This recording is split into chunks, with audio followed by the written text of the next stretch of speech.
Hi, it's Dietitian Jill, your good gut queen, and I'm wearing my spring crown today. I love it because it has leaves and pearls and kind of reminds me of spring.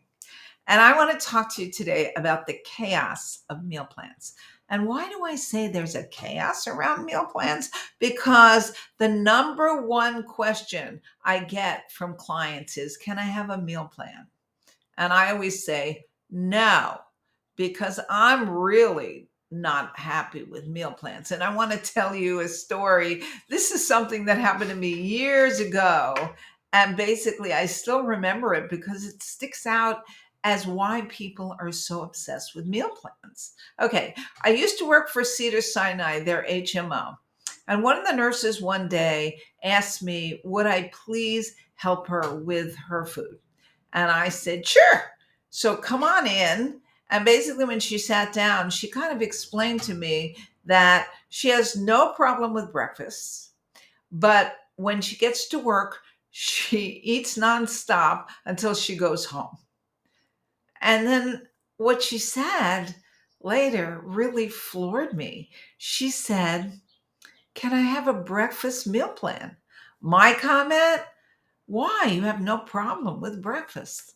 And I got to tell you, she didn't talk to me the entire time I was still at Cedars, which was considerable. She didn't work, fortunately, in my office. She worked in the next office, but she avoided me like the plague when she did. So that's why I want to talk to you about meal plans, and it really ties into this whole good gut thing because when you have a leaky gut, you really should change your meal plan. But I don't do it the way other people do with little boxes and all kinds of here, eat this exact thing at that exact time in that exact amount.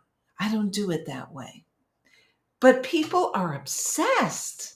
There are 8 million photos on Instagram that have the hashtag, hashtag meal prep. And there are 1.8 billion, billion searches on Google for meal prep. So obviously, people are looking for that. And when you get to the search, what ends up happening is they talk about the fabulous meal plans and why meal planning is important. Not. Okay. So why do we do that? Well, I think there's several reasons. And please, if you have another one, put it in the comments below because I'd love to hear your take on it. Okay, so here are my whys. Okay.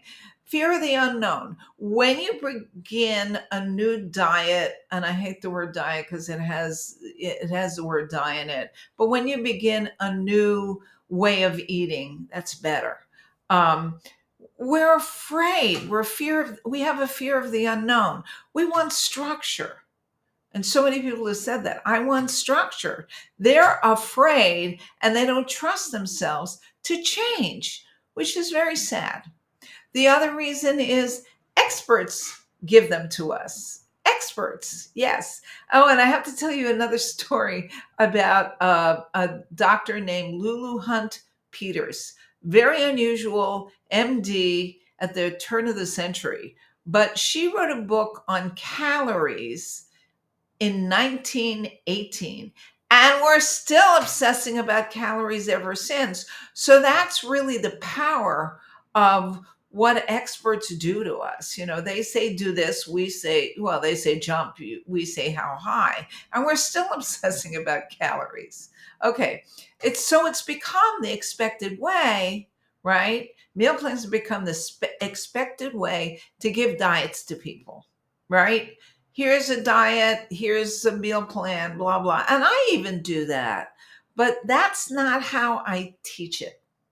So I think the deeper reason really is that we're self-sabotaging because we really don't want to change. That's my deeper reason. Okay, I'd love again more if you have any more ideas about why we love meal plans. Please put them in the comments below because I'm dying to find out. Okay, so another reason why we love meal plans is that we're bombarded with nutrition trends, bombarded in social media. You can't scroll without finding something about, eat this, eat that, don't eat that. This is a disaster. And I hate to say it that some of my root cause medicine colleagues do that too. I don't. Okay. So media builds up unrealistic expectations about, to age slower and lose weight faster. I don't know if that's possible. I know you can't lose weight faster because your body won't let you. So we're bombarded with these things and we begin to think, well, maybe this is a good way to eat. Maybe a meal plan is, okay? Um, that avoiding stuff, which is what meal plans teach us, backfires, right? Meal plans suck. So, what if I say the word banana? Okay, I'm going to wait 1 minute. Okay, banana. Just, hang out for a minute with me.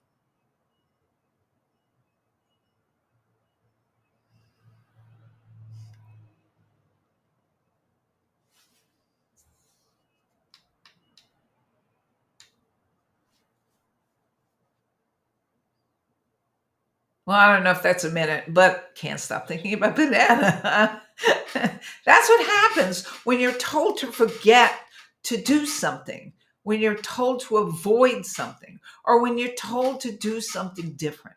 You cannot stop thinking about it, which really doesn't help in this transition that we have called the meal plan, right? Because we have so many connections with food.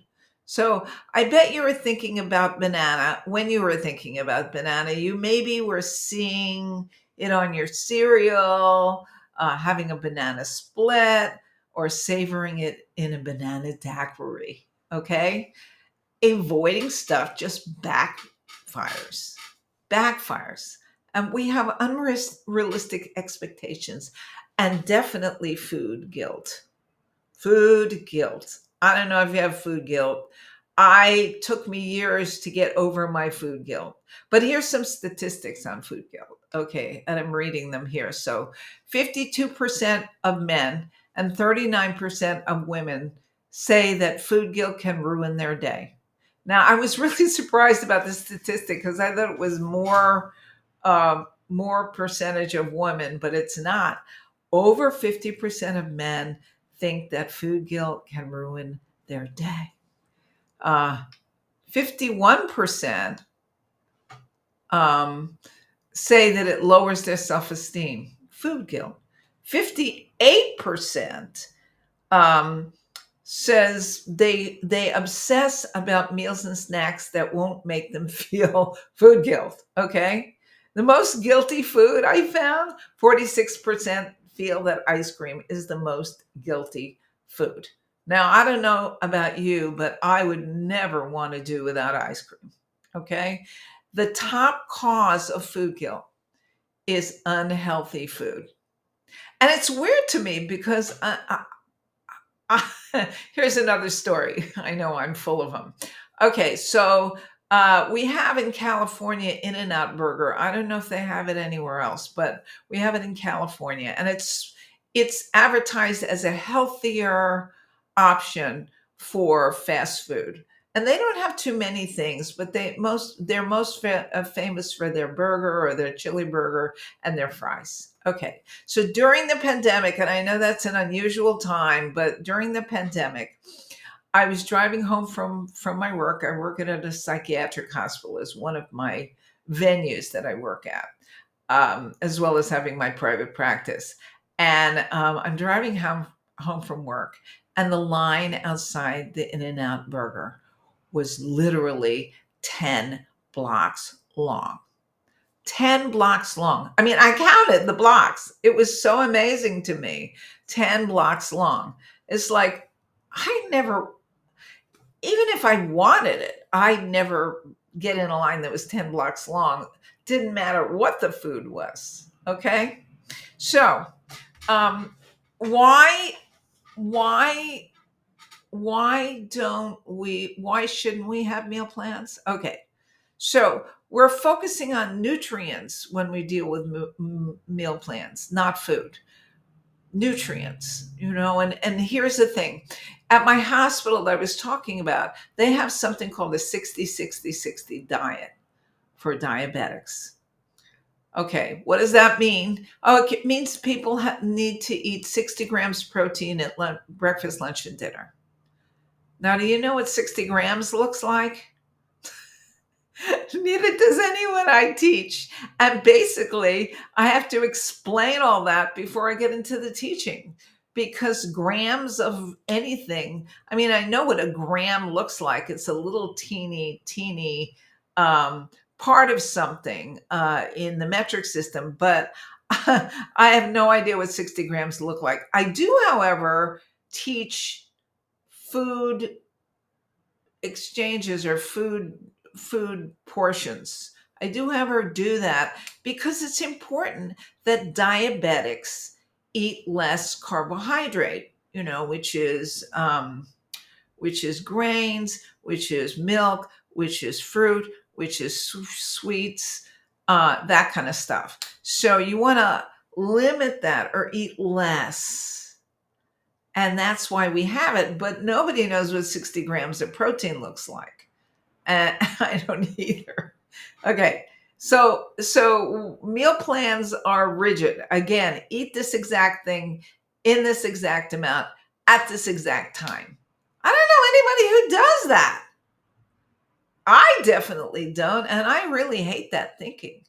So, um, usually, too, another reason why we shouldn't have meal plans is that it's an all or nothing black white thinking, which sets you up to obsess about food, right? So, I mean, people who do diets, this is a common thing they do.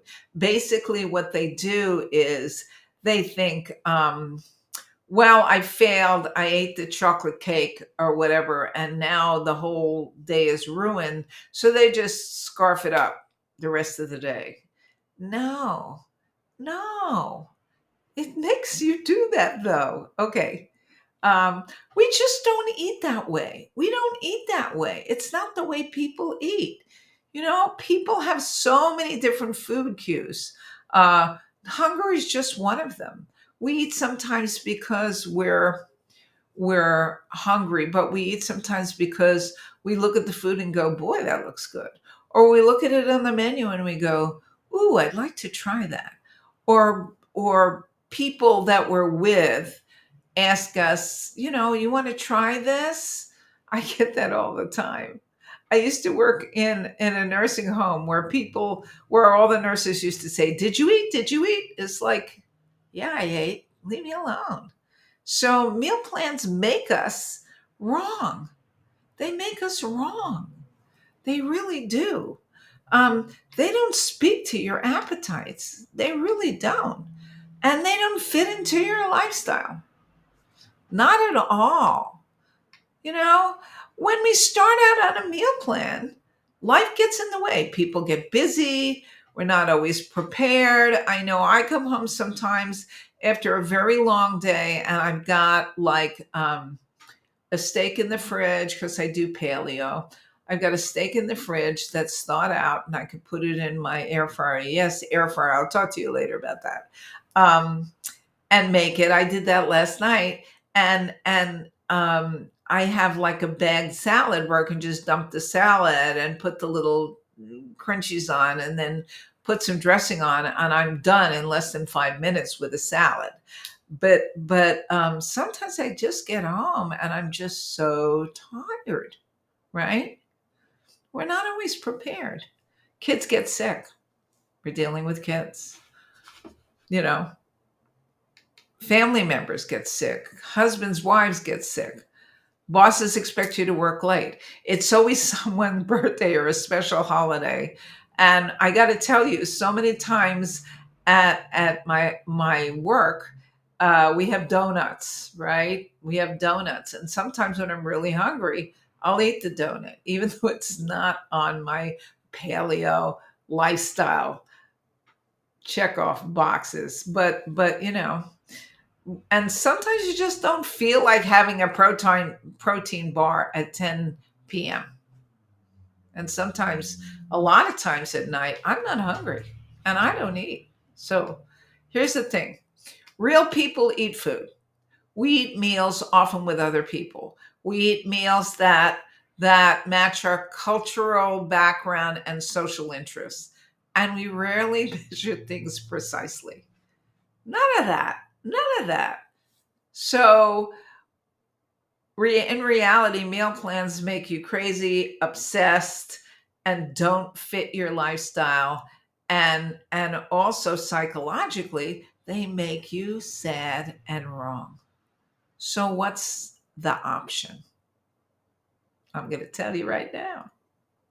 Okay, the solution. But before I do that, if you have any questions, all my contact info is on Linktree/Good Gut Queen.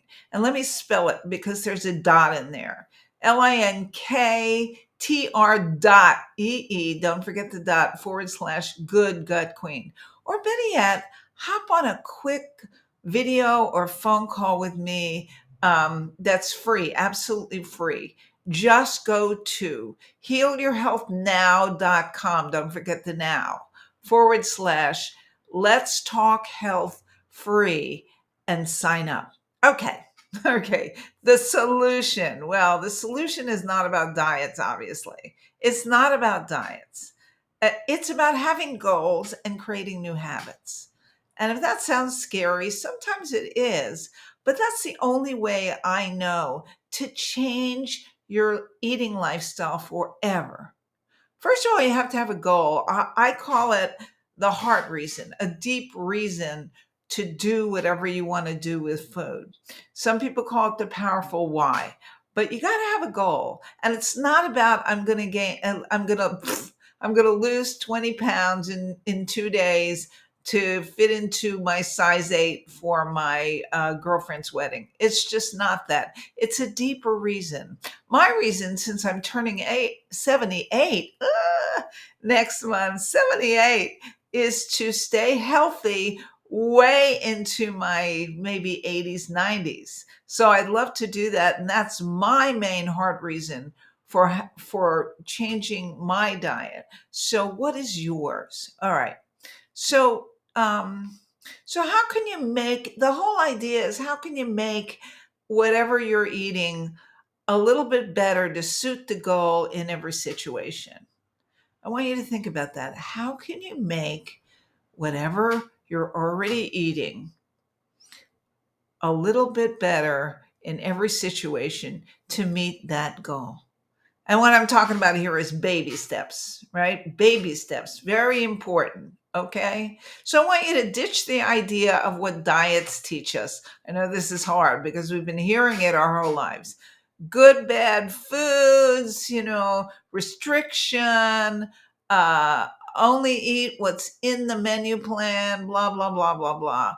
Ditch that stuff, right? And my way of doing this is to do what I call a health self experiment. I know, just say that fast 5 times. Health self experiment is really about figuring out what your goal is, what you want to do. Like for example, if you want to lose weight, what I did was I tried intermittent fasting. Works like gangbusters for me, but I didn't know that when I tried it. So my self experiment was to do uh, to eat in a 6 hour window. I started with 8 6 hour window for a month and see if there was any weight loss. Well, after 3 weeks, there was 6 pound weight loss, and I just decided to continue it. Sometimes health self experiments don't go well, and you can always ditch it in that time or before that time and go on and do something else, right? So you're choosing a behavior and a timeline. It's not forever. It's not forever, and it's an experiment. It's not a, oh my gosh, I spent $1,000 on this meal plan and I have to do it. It's an experiment that you do on your own or with the help of a coach. So, and you have to track your progress. Obviously, when I did that, I'll do intermittent fasting, a 6 hour window for a month. My progress was weight loss. Sometimes it's not that easy because if you're doing this to be healthier, sometimes it's kind of nebulous. But but anyway, you can do that anyway and see how it works out for you. Like, what if I experimented on lunch? So here's a scenario. You're resting in the AM, you get takeout for lunch, you get a double of fries and a shake, and that's 1,700 calories. I don't like to talk about calories, but it's a reference point for all of us, and 75 grams of fat, which is probably more than the whole recommendation for the whole day. So, an alternative might be pack lunch the night before. I always recommend that to people who are rushed in the morning. I'm always rushed in the morning. So, pack it the night before. A sandwich, fruit, include a goodie. You got to have a goodie. And goodies could be, no, I'm a sweet nut, so I love sweet goodies. I do paleo baking, so I'm good there. If you like a savory goodie, I believe that people either like sweet or savory more. Even include chips and some sparkling water or some iced tea or whatever. Um, Obviously that's going to be much less on the calorie scale. Or even this, just have a smaller burger, right? No double, single. Skip the fries and drink an iced coffee or tea or diet soda or Haar's bottled water if you're not used to it. Just cut. Bottom line is just cut out something. In other words, replace the shake for maybe an iced coffee. And that really does help, and it'll help you feel better about you. I got to tell you. Okay. So, once you've improved one meal a day, so you start with one meal a day, okay, and then try another meal. And usually it's the meal that is the easiest for you to eat, right? If or snacks, because a lot of people snack at night. So if you're doing an experiment on night snacks, you might want to just cut it out or portion it out or whatever. So once you've perfected that, then try another part of your eating day. Okay. So, really, and when you're doing your experiment, it's important to notice what makes it easier and simpler for you to eat better, because everybody's different. So you have to notice what goes on with you, not what goes on with me or Joe Blow down the street or Aunt May. Just figure it out, and then figure out how to get more of that, right? Um, for example, I don't, here's, even with therapeutic diets. So at my hospital, there's this diet called the 60-60-60 diet. It's a diabetic diet. I don't know anybody else who's using that particular diabetic diet. We usually call it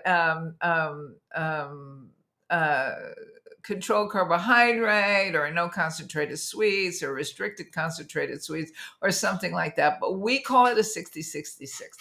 Now, what does that stand for? 60 grams of carbohydrate for each meal. Now, I don't even know what 60 grams look like. I have no idea, but I do know what a serving of carbs is. And I also know that we should have about four servings per meal. All right.